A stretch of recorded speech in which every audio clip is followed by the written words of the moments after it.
Oi, pessoal. Eu me chamo Camila Rocha, sou monitora de cirurgia e traumatologia bucomaxilofacial e implantodontia e hoje nós iremos discutir um pouco sobre o tratamento dos dentes inclusos. A impacção e inclusão dental é um problema cada vez mais frequente que acomete comumente os terceiros molares inferiores, terceiros molares superiores, caninos superiores e premolares inferiores. Então, o crescimento da caixa craniana em detrimento dos maxilares e uma dieta cada vez menos exigente do sistema estomatognático são as causas da não erupção dos dentes.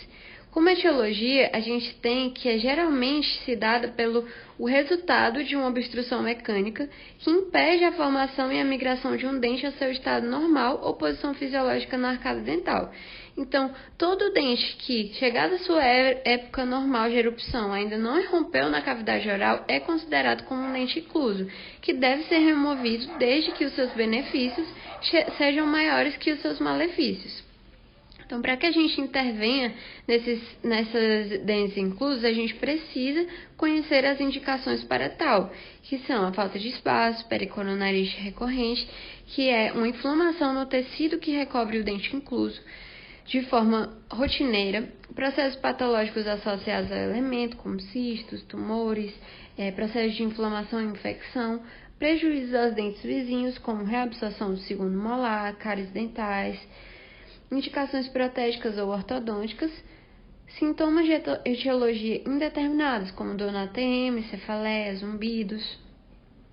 Como contraindicações da cirurgia, a gente tem processos infecciosos agudos, mas condições sistêmicas do paciente, como condições crônicas descompensadas, como diabetes, hipertensão, extremos de idades, pacientes mais idosos, pacientes mais jovens, proximidade com acidentes anatômicos importantes.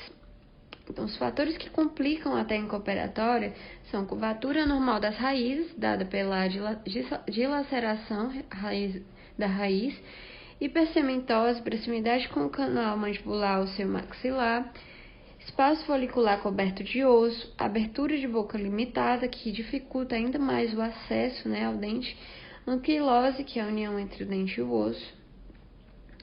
E para que a gente possa avaliar esse dente, nós precisamos seguir algumas classificações que se dão pela natureza do tecido de recobrimento, onde nós vamos avaliar o tecido que recobre o dente, a classificação de Winter, que vamos avaliar o posicionamento do terceiro molar em relação ao longo eixo fisiológico do segundo molar inferior, classificação de Pell e Gregory, onde nós vamos avaliar o posicionamento do dente no sentido ocluso-apical e entre a distal do segundo molar e o ramo mandibular, e a classificação seguindo o tipo de inclusão, como as inclusões que podem ser ósseas, submucosas ou semi-inclusões.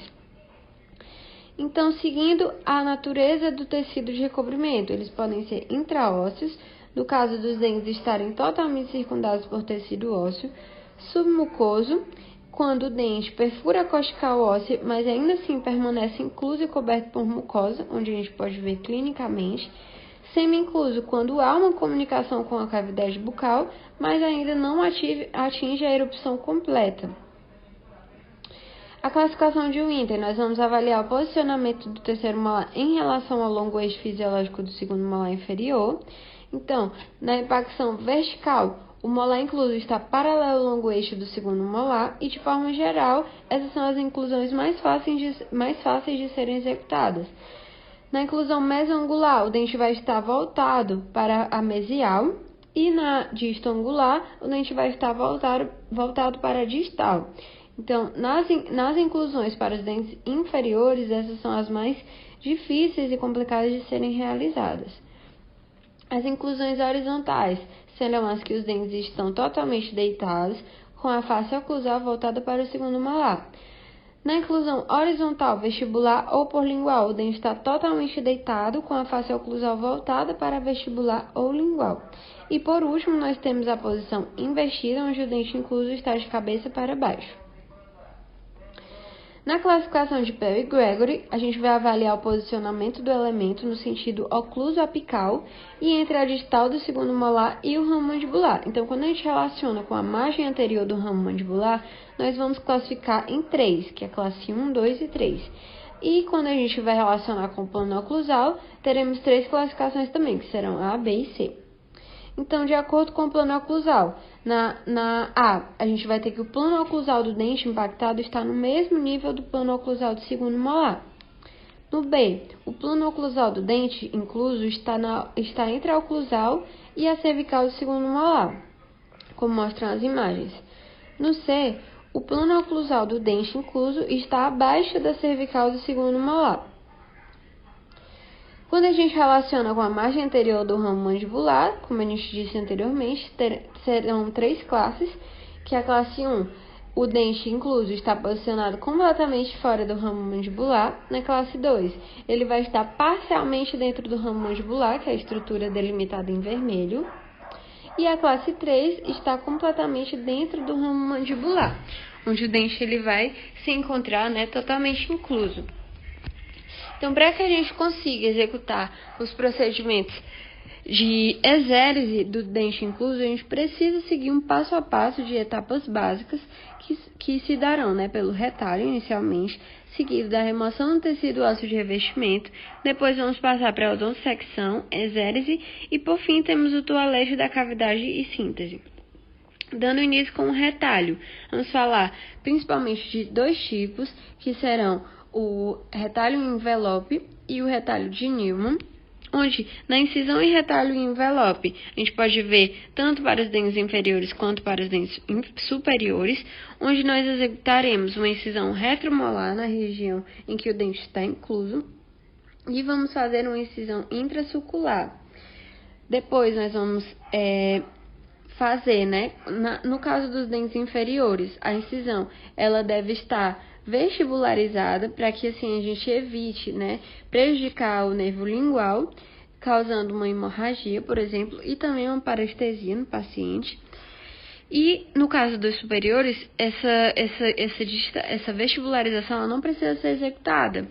Ela pode ser uma incisão mais reta. Na incisão com relaxante, nós vamos executar o mesmo procedimento anteriormente feito, a retromolar, a incisão intrasulcular, mas antes de chegarmos à papila, nós vamos descer uma relaxante até a linha mucogengival, para que assim a gente consiga ter um alcance melhor do dente incluso, permitindo uma melhor visualização e um bom acesso.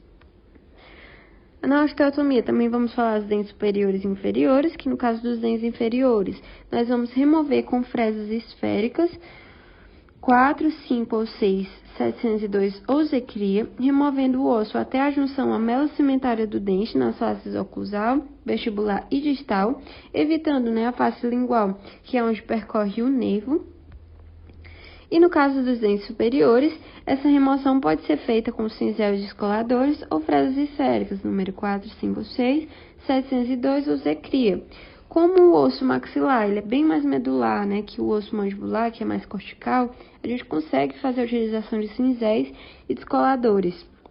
Então, precisamos remover o osso até a junção amelo-cimentária do dente também, nas faces vestibulares e mesiais. Odontosecção. O dente retido, ele pode e deve ser cortado em detrimento do osso do paciente.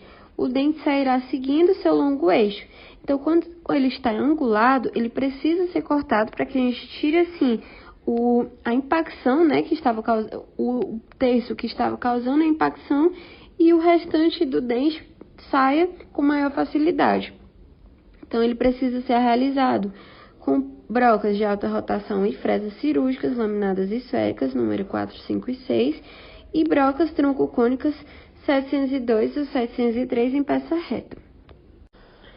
Aqui a gente pode ver que o fator que estava causando a impacção foi removido e depois o dente saiu, com maior facilidade, o restante dentário.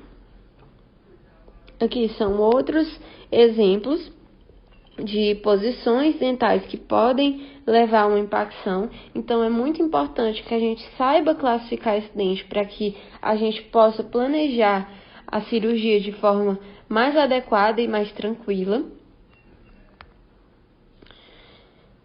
E no caso dos dentes superiores, raramente nós precisamos executar uma odontosecção, visto que a força executada gera mais malefícios do que benefícios, a força da broca, por exemplo.